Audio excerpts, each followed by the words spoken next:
Trying to Kill the Sun by T.F. Author. Narrated by T.F. Author.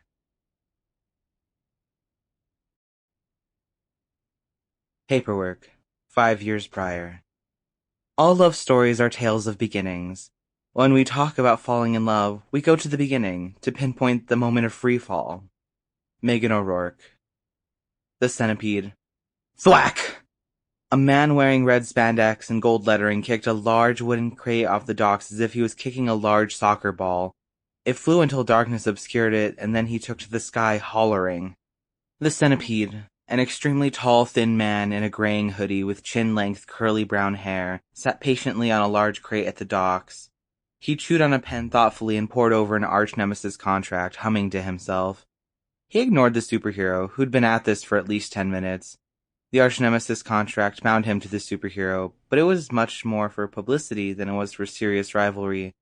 He made amendments to the contract, and the millipede, his number 2, signed them as a notary.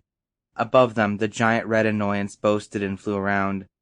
He'd be shitting everywhere too if he had less self-control. The millipede was a man of average height, not nearly as tall as the centipede, but definitely stockier. His hair was blonde, and his eyes were startlingly blue. He looked as though he'd time-traveled from the 1980s in the middle of a hairband show to become a lawyer. The centipede gazed at the crater in the east part of Height City, a monument to death. It was what distancing yourself from an unpleasant reality and bombing innocent people could do. It wasn't so much a crater in the earth as it was a break in the skyline. The skeletons of the screaming, twisted metal skyscrapers littered the abandoned hellscape of the Lower East Side, massive metal tombstones reaching for heaven. Captain Miracle stopped flying about and boasting. There were no people at the docks for him to interact with, except the centipede and millipede. Good. I'm glad he's tired himself out. I was tired of him cawing like some big, dumb bird. The centipede shook his thoughts away. Captain Miracle had super strength, durability, and flight. He had little to fear from the superhero restrictions, after all. Who could stop him? He could kill someone with a half-formed thought.